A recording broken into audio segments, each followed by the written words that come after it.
Hello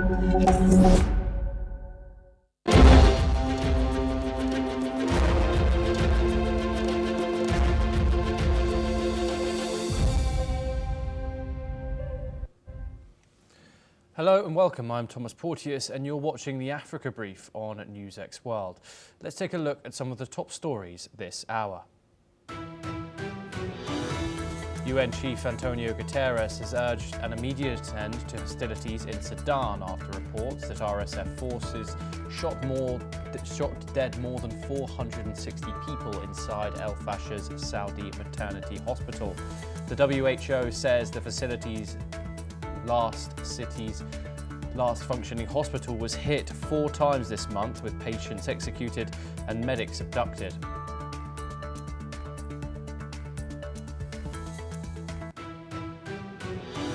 Tanzania's presidential and parliamentary polls were marred by violence as hundreds protested and a police station was set ablaze. Authorities say voting continues smoothly elsewhere despite opposition claims of intimidation. Press groups and opposition leaders condemn the arrest of 2 journalists in Dakar, detained inside their newsroom under 2 new cybercrime laws. Rights groups call it a part of a wider crackdown ahead of local elections. Nigeria's military chief admits the army is under-resourced in its fight against jihadists in the northeast. He warned that shortages in equipment and funds could reverse hard-won security gains. China's Xi Jinping says both sides see good prospects for cooperation in AI, telecom fraud and money laundering, calling on trade teams to narrow problems and extend cooperation. The comments come after Xi's high-level talks with President Donald Trump. Pakistani security source says another round of peace talks with the Afghan Taliban is likely to be held in Istanbul after previous negotiations collapsed. The source says the talks come at Kabul's request amid growing cross-border tensions. French police arrest a 3rd suspect over the multi-million euro Louvre heist, French media have reported. Investigators say the man was detained near Paris as authorities continue recovering the stolen crown jewels.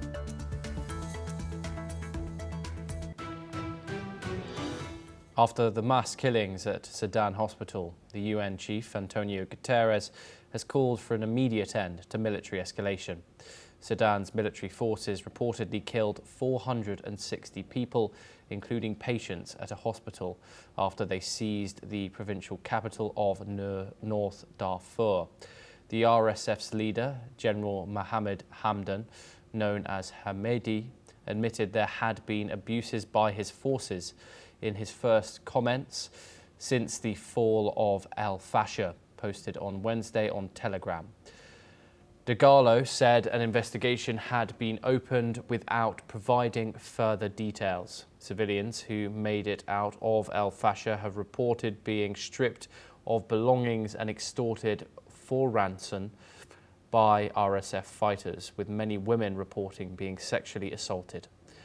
There's footage that's resurfaced on social media showing the RSF fighters standing in front of corpses and burnt out cars from a convoy ambushed from around 9 kilometers northeast of El Fasher in Sudan's Darfur region.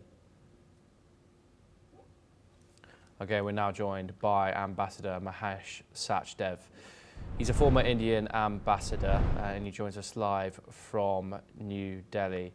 Ambassador Sachdev, some devastating visuals and of course some devastating news coming out of Sudan. 460 people reported dead in this hospital incident in Al Fasher. The World Health Organization chief has called this collective elimination. Is this a turning point where the UAE-backed RSF's actions now qualify as collective elimination by this international body? is there any place under international law for this? Could you explain how the international order might come into play here after something like this? Well, thank you. It's a very serious matter. Wanton killings and massacres, particularly in a hospital of a vanquished city, uh, which most of the victims being civilians, is a very sad state of affairs. Yes, to the reply to your specific question would be that international law does provide recourse in such cases. Uh, the Rome Statutes, under which the International Criminal Court was established in The Hague, has been trying war criminals, mostly from Africa, but also from some Balkan countries. But the issue that hobbles these proceedings is not being able to send the people to arrest such war criminals.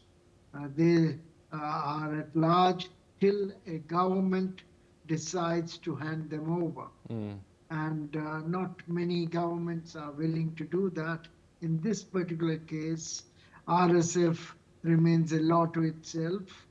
It is a quasi-government militia, and it is unlikely to be amenable to surrendering the alleged war criminals. And these are mass war crimes. I think first culpability of individuals would have to be established. I should add here that the last president of combined Sudan, al-Bashir, was indicted as a war criminal by ICC, but he is still to be handed over. So there are not too many precedents of happy kind in this particular case. Ambassador Sachdev, could you explain how something like this could have happened?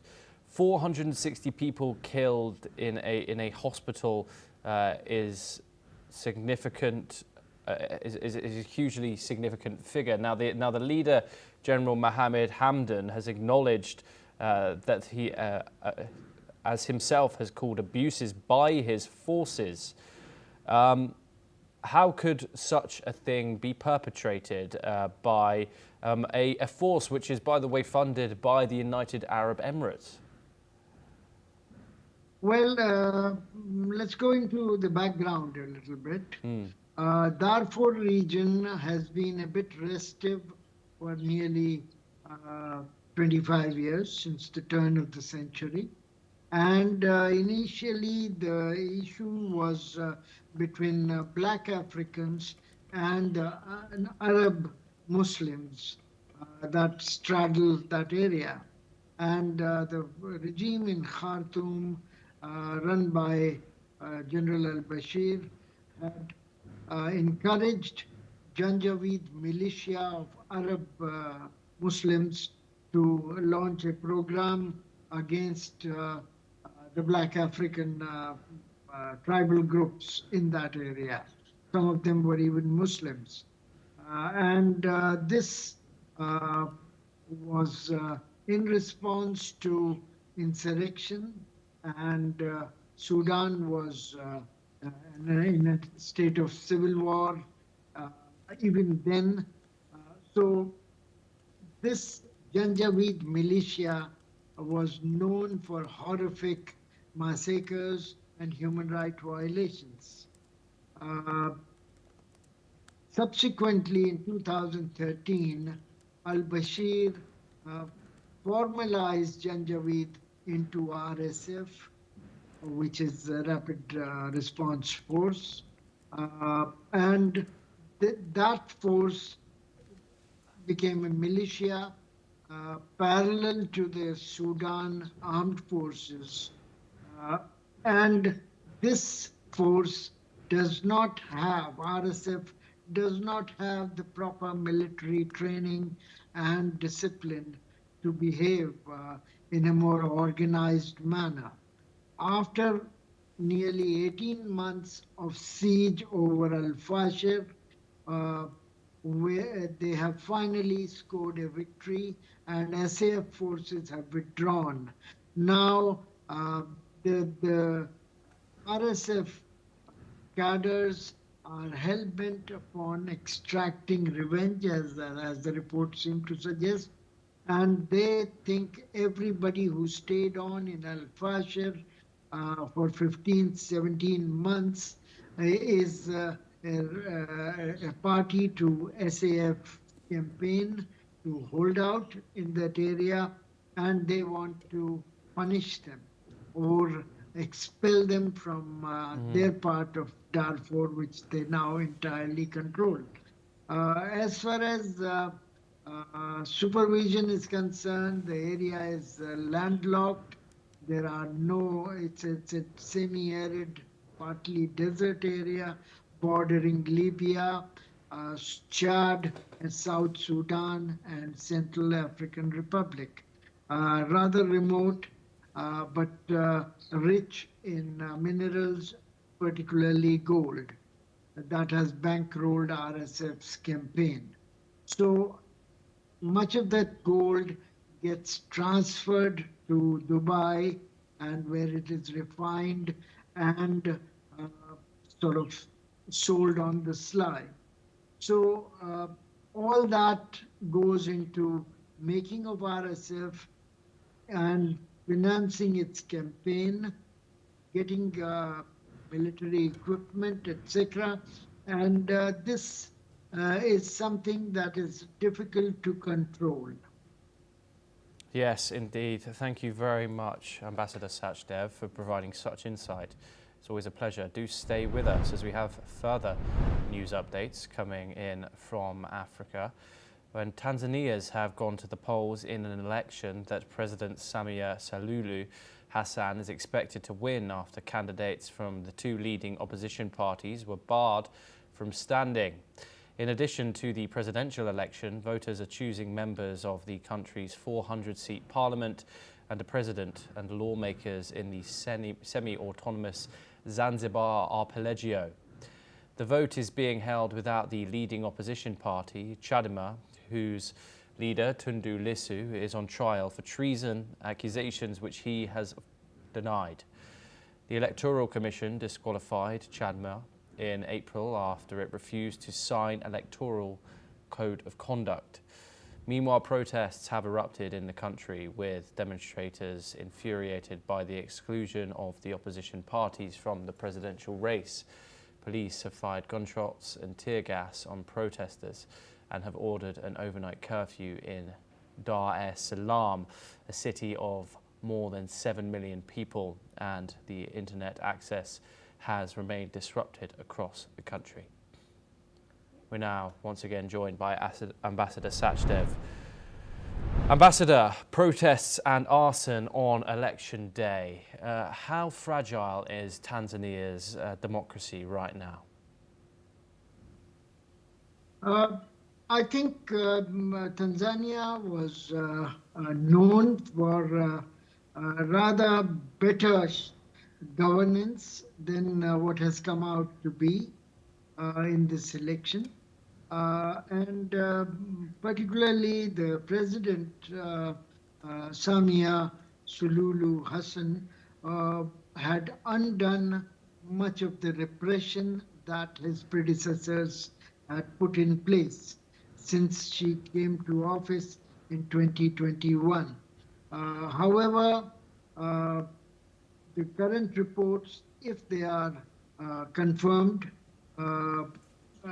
speak of another aspect of a leader somehow willy-nilly ensuring his or her re-election and getting popular mandate in the name, but through a tainted election. I think this would have to be watched very carefully. African societies are, as you know, are basically tribal in their origin, with particularly in the sub-Saharan belt, where borders were artificially drawn. Moreover, the vertical divide between Christians and Muslims also exists.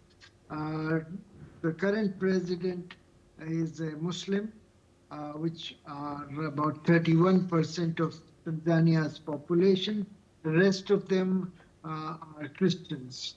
So that is also another aspect to it. She is credited with good economic policy, and Tanzania has recorded above average growth rate. At the same time, the, the popular aspirations have been fueled, but these also have been stymied by rising inequity between the population, particularly those who are in the coastal areas, which are slightly more prosperous, and then rest of them living inlands. So all that put together creates a slightly pyrotechnical mix, and that combustiveness has come to light during the election process. It is to be hoped that this would be contained. Violence and elections in Africa are miscible in all sort of proportions. Very, very often these subside once some kind of extra political compromises are made. Elections are upheld by the constitutional courts and judiciary, etc., or international observers. You'd recall that Kenya also had similar problems. Zimbabwe has had similar problems as well in southern part of Africa.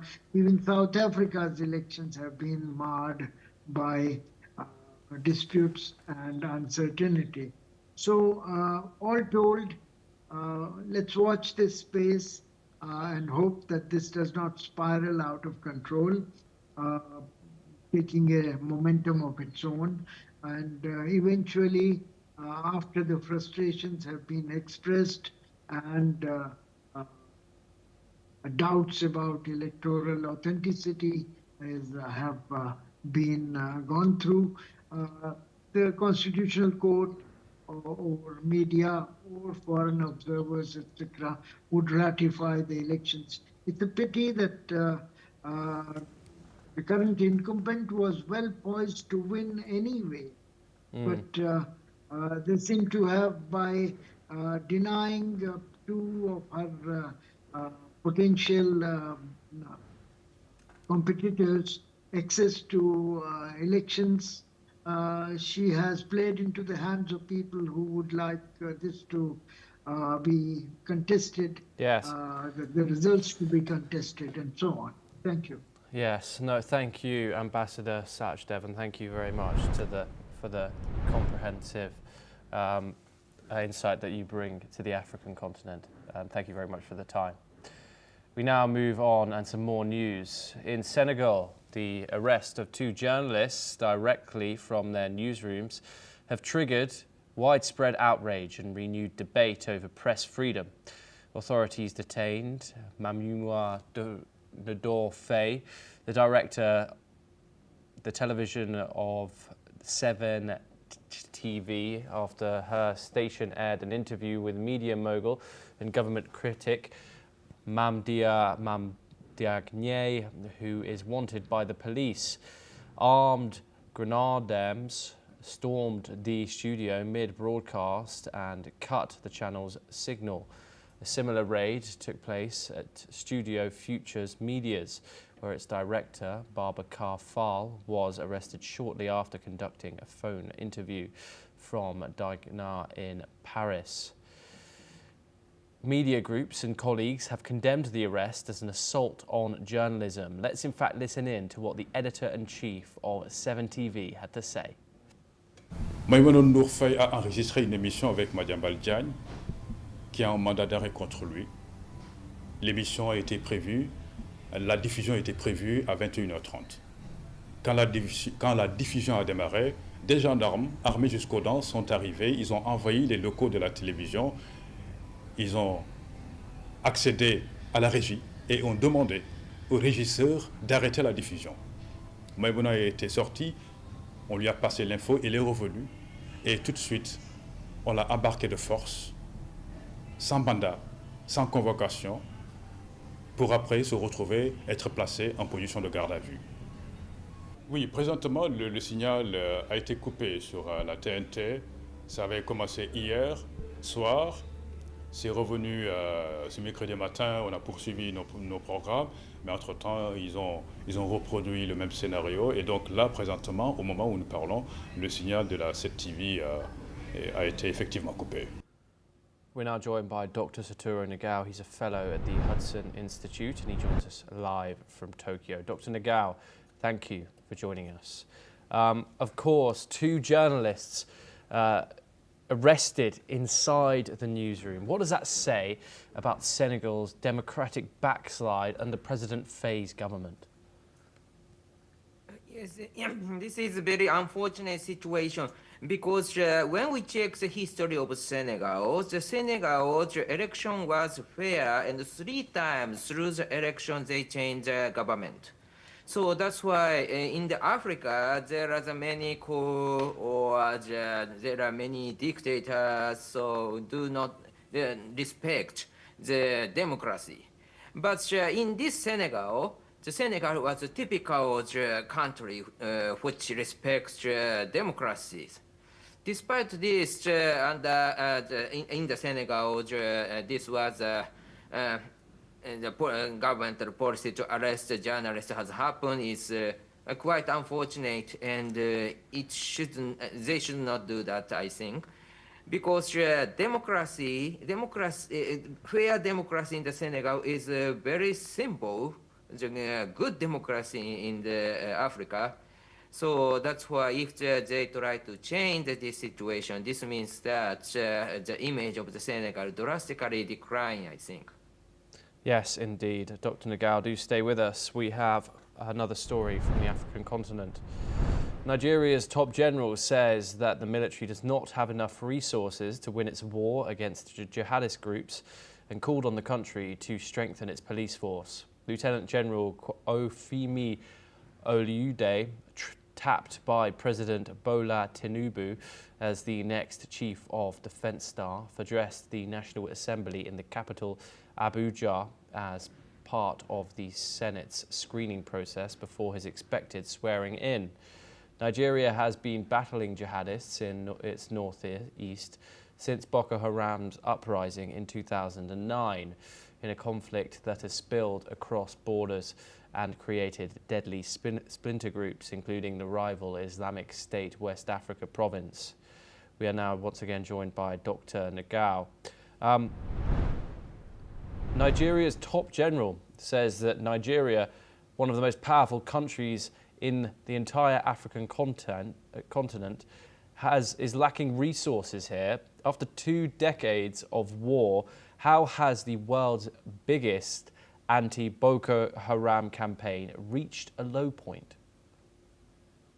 Yes, in case of Nigeria, Nigeria is a leading country in Africa. If the United Nations try to reform and find a new country as a permanent member of the Security Council, they try to choose 2 countries from Africa, and the candidates Egypt or South Africa or Nigeria or Ethiopia, these countries. So that's why Nigeria is always a leading country and rising country, the people believe.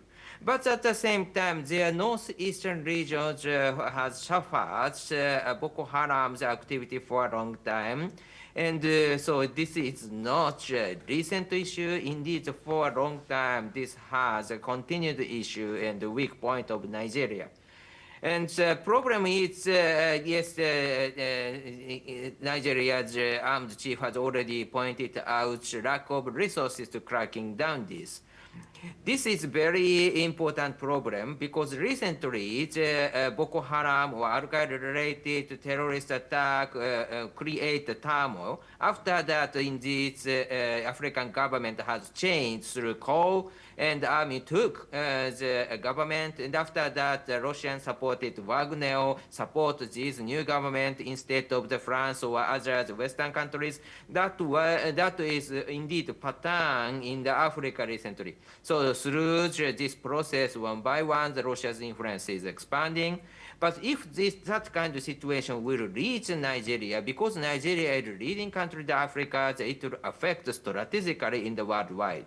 So that's why Nigeria need to prepare enough resources to deal with this problem and making the government stable. That is needed. It will affect more wider region, I think. Yes, thank you very much, Dr. Nagal, for bringing in your insight there. It's a pleasure to have you here on the programme. Now we move on. And formed 5 years ago with only 2 players, South Sudan's national blind football team has grown into a symbol of hope and determination. Today, with 40 members, the team dreams of competing on the world stage, including the 2028 Paralympics in the United States. Bringing together players from various tribes, the team stands as a powerful example of unity in South Sudan, the world's youngest nation still struggling with conflict and ethnic divisions. Meanwhile, the football team coach and co-captain and a law student have reacted to the situation. Let's take a listen in. You know, the team that is here is a team that is comprised of many different tribes. We have people from Dinka, we have people from Anuak, we have people from different tribes of South Sudan, and they are playing in the same team.